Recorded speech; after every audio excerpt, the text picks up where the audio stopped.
Alhamdulillah, Ustadz sudah hadir bersama kita dalam kesempatan sore hari ini. Assalamualaikum Ustadz Hanif. Waalaikumsalam warahmatullahi wabarakatuh. Suara saya bagus? Alhamdulillah bagus Ustadz. Alhamdulillah bagus Ustadz. Alhamdulillah. Ya, baik, mungkin bisa langsung saja Ustadz, nanti kajiannya kurang lebih sampai dengan sebelum maghrib ya Ustadz. Nanti kalau misalnya masih ada waktu sekitar 5 menit, kita coba buka sesi tanya jawab untuk 1-2 pertanyaan ya Ustadz, kalau masih memungkinkan ya. Siap. Kita Monggo hari silakan ini Ustadz, bisa langsung aja. Oke. Maghrib jam 17.57. Oke. Bismillahirrahmanirrahim. Assalamualaikum warahmatullahi wabarakatuh. Waalaikumsalam warahmatullahi wabarakatuh. Alhamdulillahi rabbil alamin wa bihi nasta'inu ala umurid dunya waddin. Allahumma fasholli wa sallim ala sayyidina wa maulana Muhammadin wa ala alihi wa ashabihi wa man sara ala nahjihi ila yaumiddin. Rabbi syrah li sadri wa yassir li amri wahlul 'uqdatam min lisani yafqahu qawli, amma ba'du. Hadirin jamaah dari perisai Astragrafia. Ya benar ya, insya Allah ya. Alhamdulillah hari ini kita dipertemukan oleh Allah di media virtual kita yang tadi sudah dimulai dengan membaca Al-Quran tadarus. Semoga dengan membaca Al-Quran itu Allah berikan pahala kepada kita semua, khususnya bagi yang membaca, dan juga semoga dengan bacaan Al-Quran itu Allah senantiasa selalu berkahi kehidupan kita, berkahi rezeki yang kita kumpulkan, dan juga berkahi keluarga yang kita bina.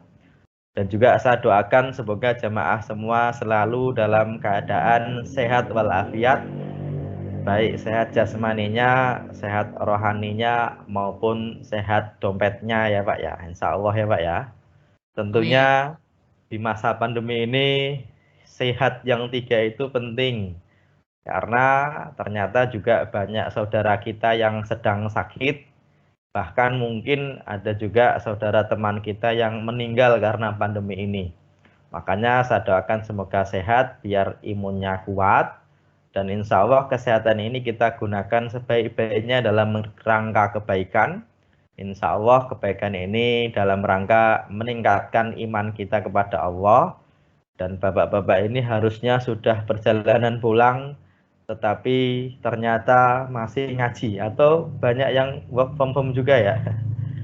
Dan juga saya doakan gimana? Lagi di rumah ini, Badan. Oh, di rumah ya. Iya, Ustaz. Oke. Dan juga saya doakan juga semoga ekonominya juga selalu baik.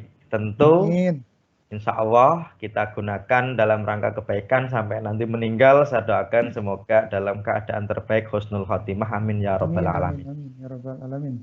Untuk mengawali kajian bersama saya, tak ada salahnya saya ingin perkenalkan nama saya. Meskipun di layar saya ini namanya cuma disingkat-singkat oleh Microsoft Teams ya, ini ya, MS Teams ya. Ada SIDN, ini saya nggak kenal semuanya nih. Dan videonya memang nggak sengaja nggak ditambahkan ya. Ya udah, nggak masalah lah. Oke, saya ingin perkenalkan dulu, nama saya Hanif Lutfi ya. Dan alhamdulillah saya dulu kuliah di Jamiatul Imam Muhammad bin Saud, Kerajaan Arab Saudi, cabang Jakarta yang terkenal dengan Libya Jakarta.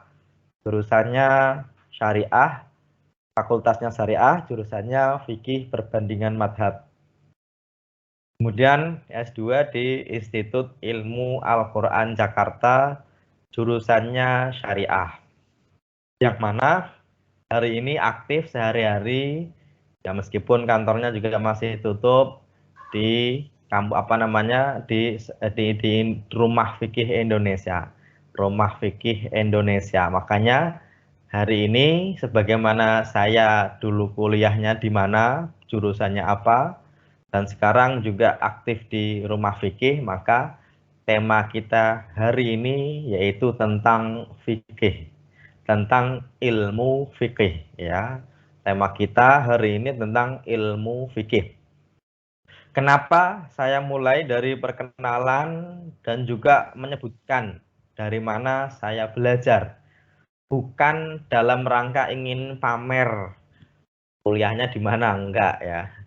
Tetapi hari ini penting juga kita belajar ilmu agama itu selain belajar kepada ustadz ya. Kita juga harus tahu background dari ustadz itu sendiri. Kenapa? Karena kalau hari ini mungkin orang bilang kita jangan belajar dari internet. Mungkin dulu orang bilang begitu. Tapi mau tidak mau sekarang kita belajarnya lewat internet. Kita kan nggak ketemu secara fisik. Mau nggak mau kita lewat internet kan begitu ya. Cuma yang lebih penting lagi adalah ketika kita belajar suatu ilmu dalam kaitan ilmu apapun, ya kita harus tahu orang ini nih sebenarnya ahlinya dalam bidang apa gitu ya. Kenapa? Karena setiap orang bisa menjadi ustadz.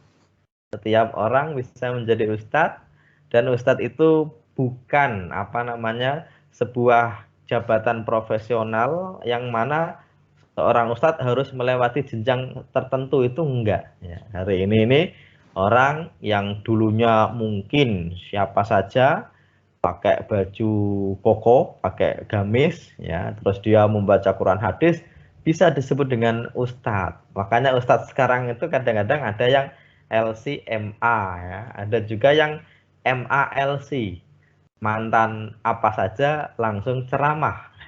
Ada yang mantan artis langsung ceramah, ada juga ya. Dan disebut ustadz juga, makanya kita nggak bisa katakan, oh dia bukan ustadz gitu.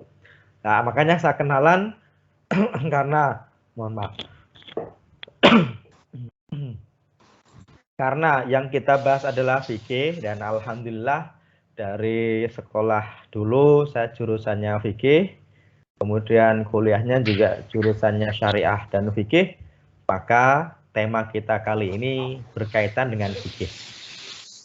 Sebelum kita membahas tentang fikih itu sendiri ya, atau bab-bab yang lainnya dalam fikih, saya ingin juga sampaikan tentang urgensi dari belajar ilmu fikih.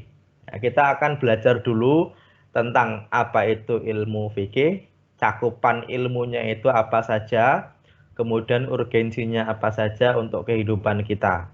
Baru nanti kita akan membahas tentang bab-bab di dalam fikih keseharian kita yang sifatnya kontemporer ya, yang sifatnya kontemporer. Biasanya sih saya pakai PowerPoint, nanti mungkin lain waktu nanti saya bisa share screen gitu ya mungkin ya. Tapi untuk sekarang mungkin belum share screen, nggak apa-apa. Dan jamaah sekalian nanti kalau butuh materi nanti saya akan kirimkan baik berupa tulisan PDF maupun berupa PowerPoint ya. Kita akan membahas setidaknya yang pertama apa itu fikih, kemudian urgensinya dari fikih itu apa, kemudian cakupan dalam kehidupan sehari-hari itu apa, dan hubungannya apa dengan Al-Quran dan hadis. Oke. Yang pertama berkaitan dengan apa itu fikih. Kita mungkin sudah sering dengar kata fikih. Ya, fikih itu ada fikih sholat, fikih toharoh, fikih haji, fikih lain yang sebagainya. Kita bisa menyebutkan kata fikih, tetapi sebenarnya fikih itu ada pengertian spesifik yang dibangun oleh para ulama. Yang pertama dari segi bahasa. Dari segi bahasa, al-fiqhu itu artinya al-fahmu. Fikih itu artinya faham. Bahkan lebih dari itu, al-fiqhu itu artinya al-fahmu ad-daqiqu. Faham yang benar-benar detail, itu namanya fikih. Jadi fikih itu artinya faham. Padahal faham itu juga dari bahasa Arab. Makanya ada orang namanya fahmi ya. Fahim itu dari bahasa Arab, tapi sudah menjadi bahasa kita. Fikih artinya faham loh. Faham kan bahasa Arab juga. Faham artinya apa? Mengerti. Tapi tidak cuma sekedar mengerti, tapi memahami. Ya, makanya fikih itu secara bahasa adalah al-fahmu ad-daqiqu, pemahaman yang benar-benar detail. Oke, ini secara bahasa. Makanya kita nanti baca ya dalam surat Al-Kahfi ketika ketika Zulkarnain ya, Alexander the Great itu datang ke suatu kaum, ketemu kaum layakadu yafqahuna hadisan, layakadu yafqahuna kaulan. Yafqahun itu artinya adalah faham ya. Yafqahun itu artinya faham. Ini secara bahasa. Adapun secara istilah fikih itu sendiri para ulama mengartikan. Nanti dari arti ini nanti sangat berpengaruh kepada bagian-bagiannya. Fikih itu secara istilah diartikan sebagai al-ilmu bil ahkami asyariyah al-amaliyah al-muktasabu min adillatihat tafsiliyah. Ini bahasa Arabnya ya. Saya akan terjemahkan. Fikih itu adalah al-ilmu, suatu cabang ilmu. Dia sudah menjadi cabang ilmu tersendiri dalam syariat kita. Karena nanti dalam syariat kita, dalam agama Islam nanti ada cabang ilmu akidah, ada cabang ilmu fikih, ada cabang ilmu Al-Quran, hadis, ilmu tajwid, itu cabang ilmu. Al-ilmu yaitu ilmu bil ahkami, terkait hukum-hukum asyariyah, yang hukumnya berupa hukum syariat, yang al-amaliyah, yang sifatnya dilakukan, diamalkan ya, bukan diyakini.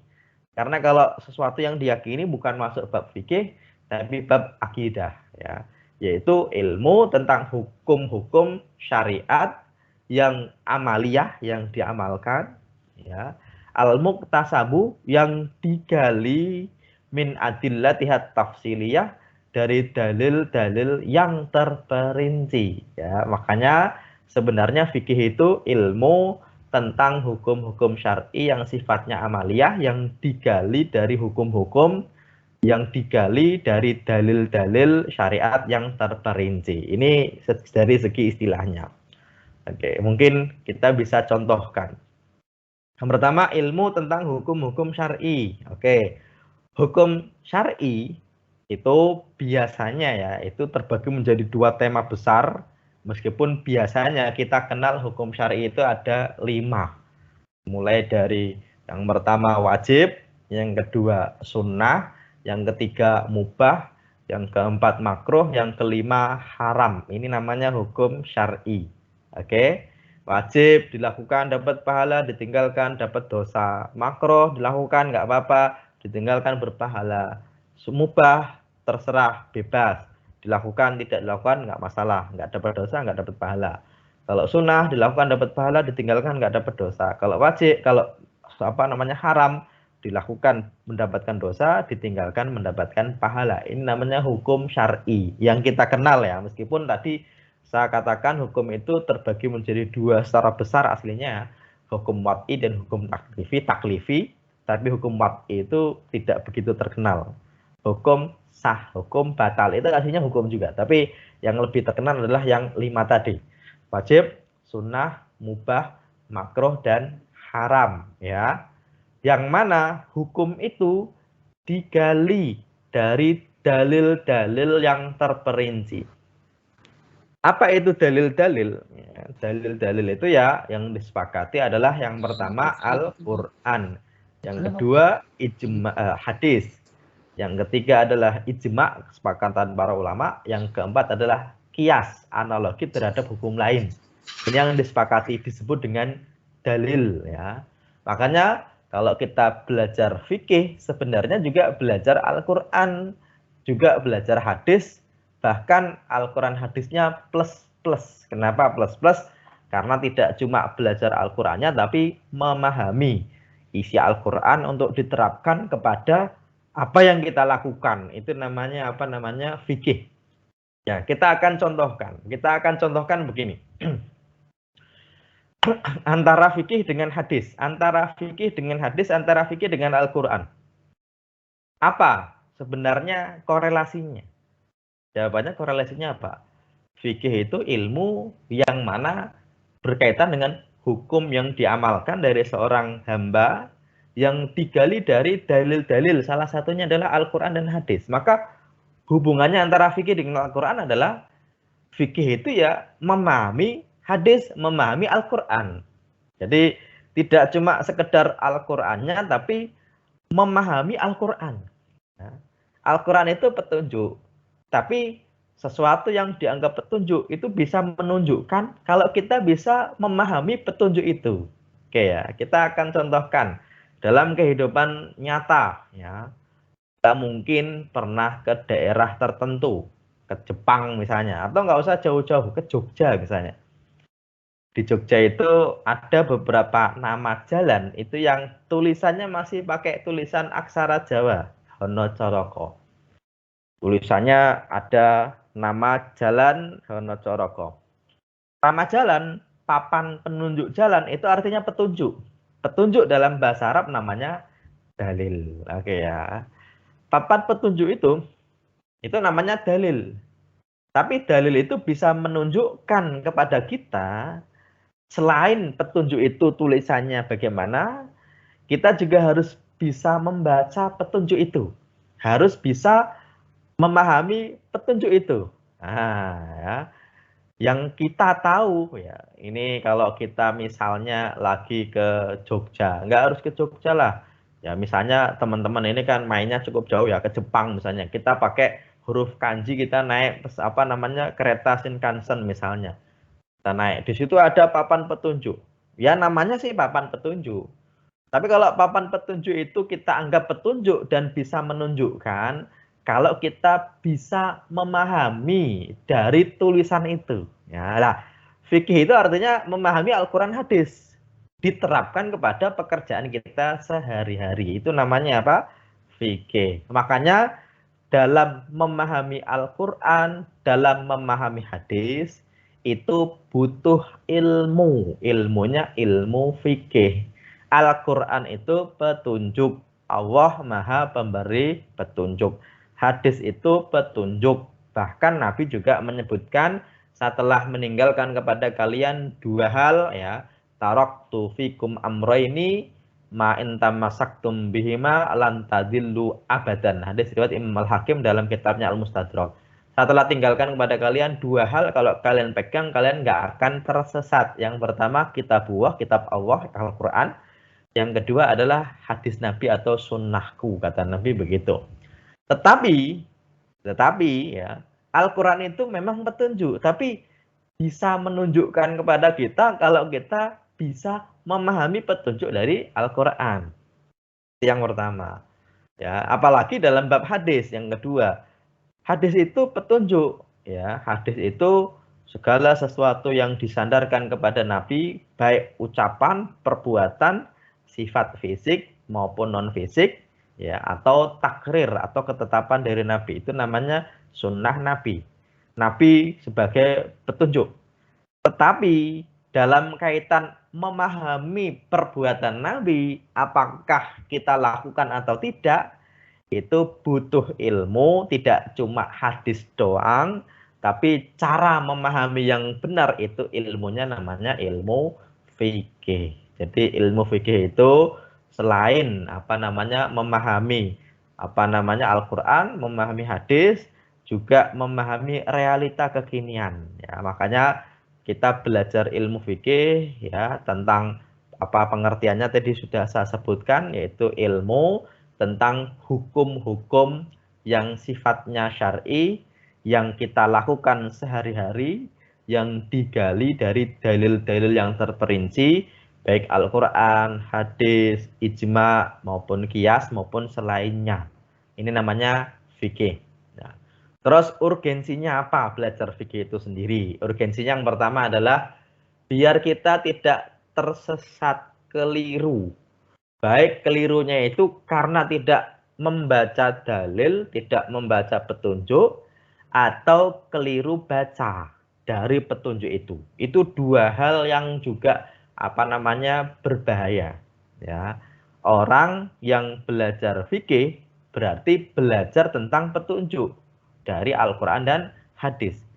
Kita kalau tidak tahu petunjuk bisa keliru. Maka kata Nabi, dua hal ini pegangin. Jangan sampai kalian keliru. Ada orang sholat, kadang-kadang dia tidak tahu bahwasanya kalau bajunya najis itu membatalkan sholatnya. Karena dia tidak tahu berarti sholatnya tidak sah. Berarti orang tadi itu karena tidak tahu dan dia tidak membaca petunjuk, makanya dia keliru. Tetapi yang lebih penting lagi daripada tidak membaca Al-Quran hadis adalah memahami Al-Quran dan hadis dengan keliru. Ini lebih bahaya daripada tidak paham Al-Quran. Itu tidak lebih bahaya daripada salah paham terhadap Al-Quran. Kok bisa begitu? Ya, kok bisa begitu? Orang yang baca Al-Quran tapi pemahamannya keliru terhadap suatu ayat itu lebih bahaya daripada dia tidak tahu Al-Quran. Kok bisa? Iya, karena dia merasa benar karena sudah membaca Al-Quran, ternyata keliru karena pemahaman dia keliru. Ya, makanya orang yang salah di dalam memahami itu lebih bahaya daripada tidak tahu sama sekali. Ya, kalau tidak tahu, dia merasa, oh saya bodoh, saya perlu belajar lagi. Tapi kalau orang kok taunya keliru, berarti dia itu paham yang salah atau salah yang paham atau salah paham, berarti bahaya. Kenapa? Karena Al-Quran itu tidak berdiri sendiri. Ayatnya ya itu ketika turun itu kadang-kadang ada asbabun nuzul. Yang kadang-kadang asbabun nuzul itu bisa jadi ya ketika kita bawa ke hari ini itu bisa jadi berbeda Al-Quran. Atau bisa jadi Al-Quran itu ternyata ayatnya masih ada, hukumnya sudah dihapus atau dinasah atau diamandemen. Ada beberapa ayat Al-Quran yang tulisannya masih, tetapi hukumnya sudah tidak berlaku. Ya, contohnya tentang khomer arak. Nanti ayat turunnya khomer itu berjenjang. Mulai dari disebutkan di dalamnya ada manfaat yang banyak, tapi dosanya lebih besar. Yas'alunaka 'anil khamri wal maisir qul fihima ismun kabirun wa manafi'u linnas. Itu kan ada urutannya lah. Khomer yang awal-awal itu sudah dihapus dengan ayat berikutnya. Atau kadang-kadang ayatnya ada, ya. Tetapi ayat ini turun bukan kepada kita, tapi bercerita tentang ahli kitab. Yang mana kadang-kadang ayat itu turun terkait ahli kitab, kadang-kadang dipakai buat kita, kadang-kadang tidak. Contohnya apa? Ketika Nabi Musa dengan kaumnya itu disuruh bertaubat, ya, di dalam surat Al-Baqarah, taubatnya adalah apa? Faqtulu anfusakum, suruh membunuh diri kalian sendiri. Ada ayatnya, tapi apakah kita bisa lakukan atau tidak? Ya, kita harus tahu tafsirnya. Dan kalau bagaimana kita lakukan, itu ilmunya namanya ilmu fikih. Itu memahami Al-Quran. Apalagi memahami hadis. Ya, memahami hadis itu, selain kalau Al-Quran itu ada asbabun nuzul, kalau hadis biasanya ada asbabul wurud. Kenapa ada hadis ini? Ya, kadang-kadang nanti hadis ini ada karena pengaruh suatu lingkungan, karena pengaruh letak geografis, karena pengaruh suatu alasan tertentu. Ya. Hadisnya ada, sahih misalnya. Contoh, Nabi itu menyebutkan kalau kalian buang air besar, air kecil, jangan menghadap kiblat atau membelakanginya. Ya, wala tastakbilu kiblah, wala tastadbiruha. Walakin kata Nabi, syariku au ghoribu. Kalian menghadaplah ke timur atau ke barat. Oke. Nabi bilang kalau buang air jangan menghadap kiblat atau membelakanginya, tapi menghadaplah ke timur atau ke barat. Loh, kalau kita bicara hadis ini di Indonesia, timur barat itu ya kalau nggak menghadap kiblat membelakanginya. Oh, berarti cara paham hadis ini tidak kita pahami secara literal, tapi oh, ini diucapkan oleh Nabi ketika beliau di Madinah, yang mana Madinah itu utaranya Baitul Maqdis, selatannya itu Baitullah Al-Haram. Makanya kalau buang air besar, kata Nabi, jangan membelakangi atau menghadap kiblat ke timur atau ke barat. Begitu ya. Oke. Atau kadang-kadang hadis itu karena geografi tertentu. Contoh apa? Nabi ya ketika ada orang sholat itu kok ternyata dia itu pengen buang ludah, itu boleh, tapi buang ludahnya jangan ke depan, jangan ke samping kanan, tapi ke bawah, ke kaki kiri. Coba kita hari ini sholat buang ludah itu boleh nggak? Hadisnya memperbolehkan, tapi jangan ke depan karena kalian sedang bermunajat dengan Allah, jangan ke samping kanan karena kanan itu baik, tapi ke kaki bagian kiri kalian injek nggak apa-apa. Cuma dalam memahami hadis ini yang sahih ini, kita tidak pahami secara literal. Kenapa? Karena pernyataan itu ternyata ketika Masjid Nabawi belum ada karpetnya, di bawahnya masih berupa pasir ya. Termasuk kalau kita memahami hadis, ada orang Badui, Arabi, ya, orang kampung datang ke Madinah saat itu ke Masjid Nabawi, tahu-tahu pipis di masjid. Tahu-tahu pipis di masjid. Sahabat Nabi ini ingin nonjokin orang itu. Kenapa? Datang ke masjid kok pipis? Bukan ke toiletnya, ke masjidnya. Ya, makanya kata Nabi biarin aja, biar selesai. Kemudian orang itu dipanggil, ditanya, ini apa? Ini masjid, buat apa? Ibadah. Ya udah, besok jangan ulangi lagi. Sesimpel itu. Ya, sahabat Nabi nggak jadi mukulin karena dilarang oleh Nabi dan tidak terjadi masalah. Cuma setelah itu Nabi bilang ke sahabat Nabi untuk ngambil air 1 ember, kemudian disiramkan ke tempat pipisnya tadi. Ya, tempat pipisnya tadi. Ketika disiramkan, maka sudah selesai. Nggak harus dipel. Nah, tapi dalam memahami hadis ini juga jangan sampai kita terapkan begitu aja. Kenapa? Kalau hari ini ada anak kecil ke masjid kok ngompol, terus kita ambil air 1 ember, kita siramkan begitu aja, ya berarti najisnya malah kemana-mana. Lah, kok dulu kok cuma disiramkan? Iya, karena dulu masjidnya itu masih berupa pasir, ketika disiram airnya meresap, ketika meresap udah suci, begitu ya. Makanya dalam memahami hadis-hadis, itu tidak cuma butuh kepada terjemah saja, tidak cuma butuh sahih atau tidak, tapi butuh perangkat ilmu yang banyak dari ilmu bahasa, ilmu usul fikih, ilmu sejarah, dirangkum semua itu menjadi satu ilmu yang kita tinggal membacanya, kita tinggal mengamalkannya, namanya ilmu apa? Fikih. Makanya urgensinya belajar fikih adalah kita bisa memahami dalil Al-Quran dan hadis dengan cara yang benar. Oke ya. Kemudian yang selanjutnya urgensinya apa? Urgensinya adalah setiap hari kita akan ketemu hukum syariah. Kita akan ketemu hukum syariah dalam kehidupan kita. Mulai dari bangun tidur sampai tidur lagi. Kita akan ketemu. Makanya fikih itu kita hadapi setiap hari. Ya, kita hadapi setiap hari. Kalau ilmu tajwid, qalqalah, kemudian idgham bihunah bilahunah, itu kita akan temukan ketika membaca Al-Quran. Membaca hadis saja itu nggak pakai ilmu tajwid loh. Ya, kita manggil orang itu nggak pakai ilmu tajwid. Kita ngomong bahasa Arab itu nggak pakai ilmu tajwid, sebagaimana kita belajar bagaimana membaca Al-Quran. Ya, makanya dalam bab tajwid itu yang dibenahi itu bacaan Al-Quran.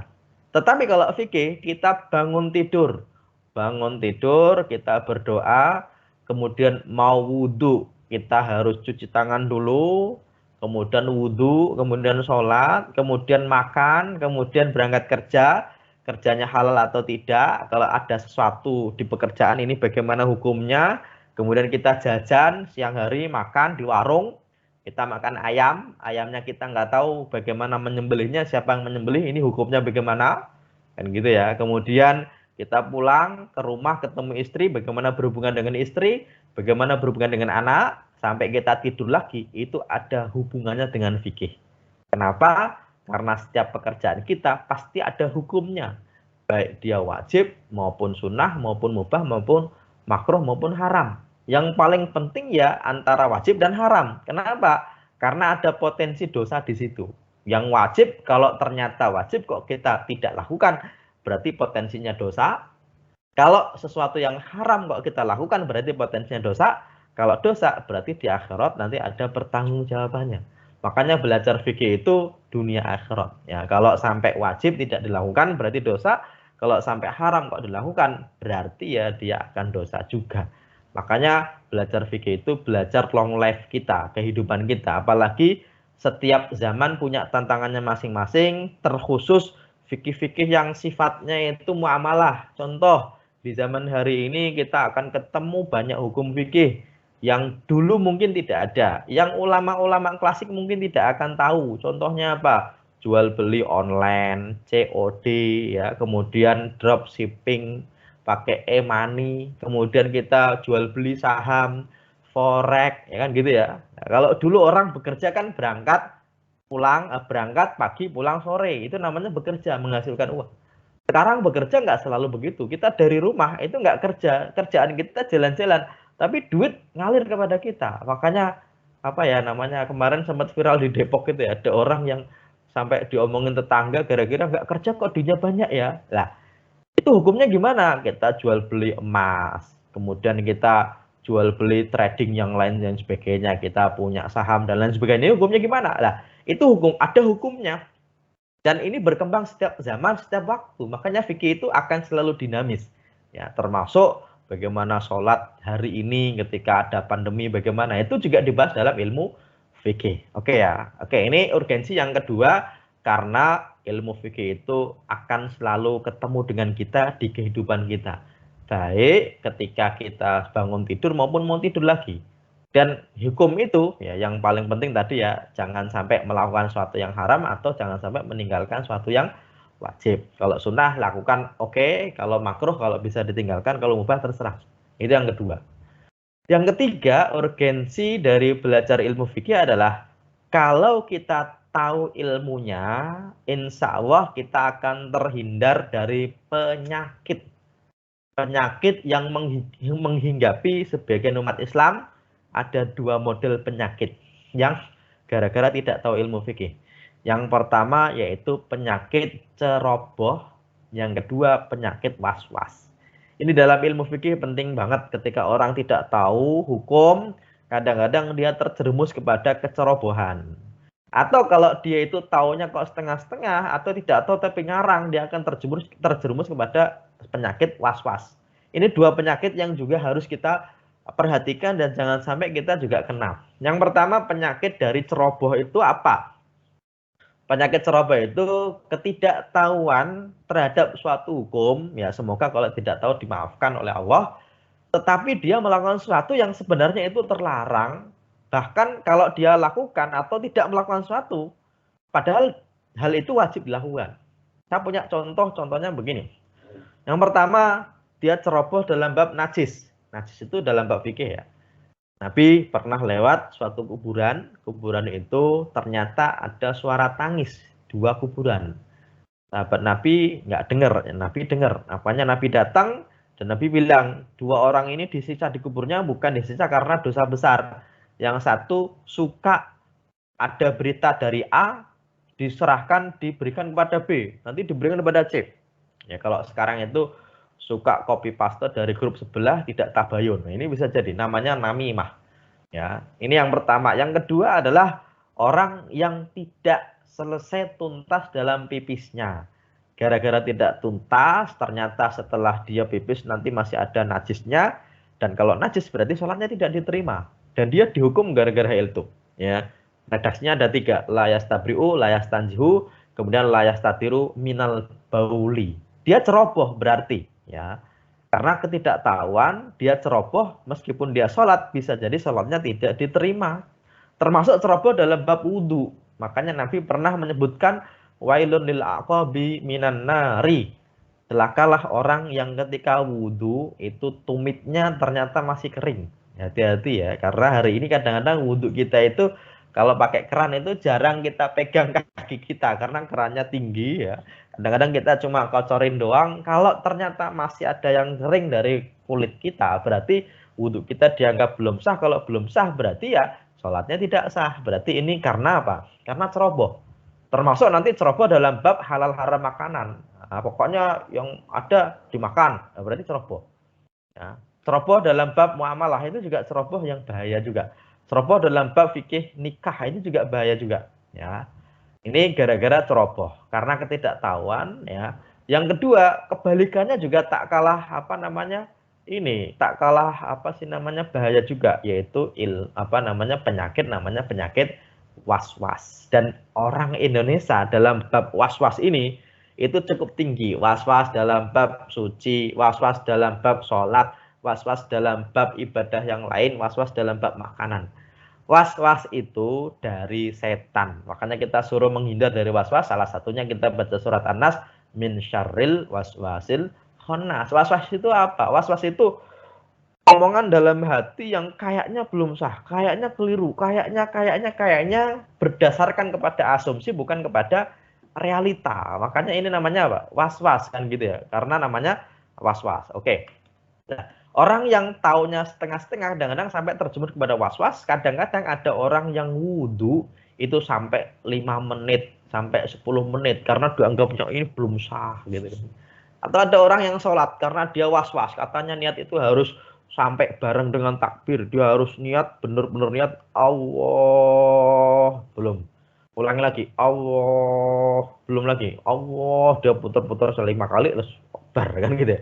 Itu namanya was-was ya. Ada orang yang apa namanya dalam bab makanan juga was-was. Ini halal nggak ya? Halal nggak ya? Itu kadang-kadang was-was. Nah, was-was ini juga harus dihindari. Kenapa? Ya karena itu termasuk godaan dari setan, begitu ya, godaan dari setan. Kenapa? Ya karena pengetahuan dia terbatas, kalaupun tahu ya cuma setengah, dan penyakit ini juga harus kita hindari. Makanya tengah-tengahan dari apa namanya penyakit itu antara was-was dan juga apa namanya ceroboh adalah hati-hati. Nah, kita dalam bab kehidupan kita harus hati-hati berdasarkan kepada realita dan berdasarkan kepada dalil yang ada kita lakukan. Kalau memang haram kita tinggalkan, kalau memang itu wajib kita lakukan, tapi bukan karena ceroboh, bukan karena was-was. Dan insya Allah kita nanti akan mulai kajian tentang fikih karena apa namanya ini baru mukodimahan ya, tentang pengertian dari fikih, kemudian hubungannya fikih dengan Al-Qur'an dan hadis, kemudian urgensi dari belajar ilmu fikih kita sudah bahas. Sebelum saya tutup, insya Allah nanti kita akan mulai dari fikih-fikih yang sederhana, mulai dari fikih toharoh, tapi yang kita gunakan sehari-hari, dan insya Allah nanti saya akan coba model 4 madhab ya, 4 madhab dari Hanafi, Maliki, Syafi'i, Hambali, biar jamaah punya pandangan yang cukup luas di dalam bab apa namanya fikih. Karena apa namanya hari ini mau tidak mau kita akan ketemu dari sekian banyak apa namanya yang ada dari aliran-aliran yang ada. Kita nanti akan bahas tentang fikih beserta dalil dan perbedaan pendapat di antara para ulama. Sebelum saya tutup karena mau maghrib sudah sebentar lagi, apakah ada yang ingin ditanyakan atau tidak?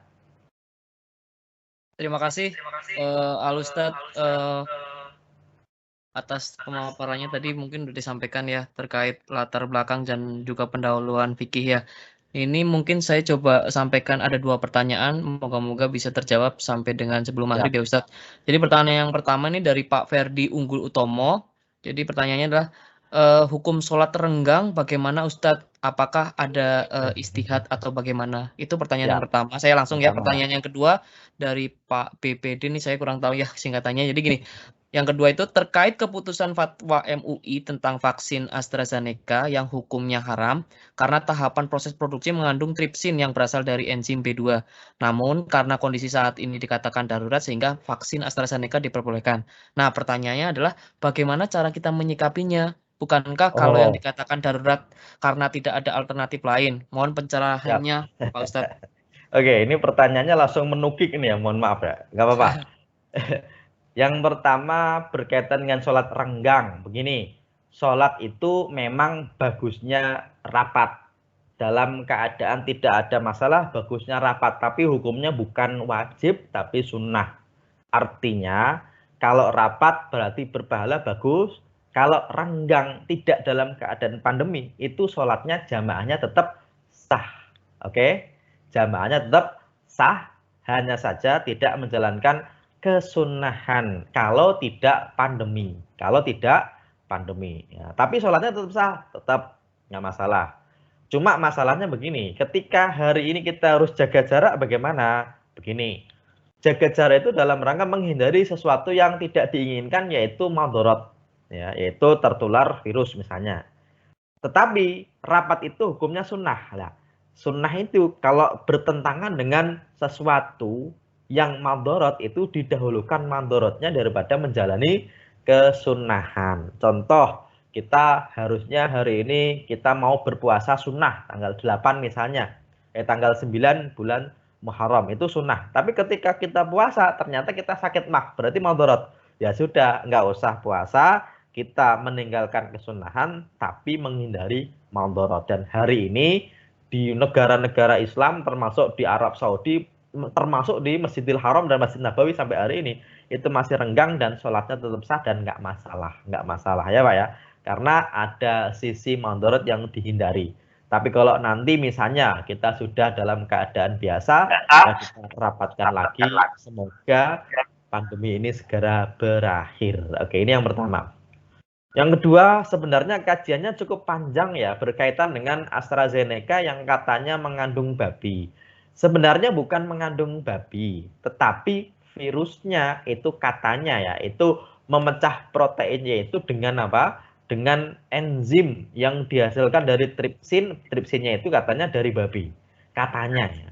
Tetapi begini, sebagai orang awam sikap kita bagaimana? Sikap kita itu kita mengikuti apa namanya dalil Al-Qur'an, fas'alu ahla dzikri in kuntum la ta'lamun, bertanyalah kepada orang yang tahu ketika kita nggak tahu.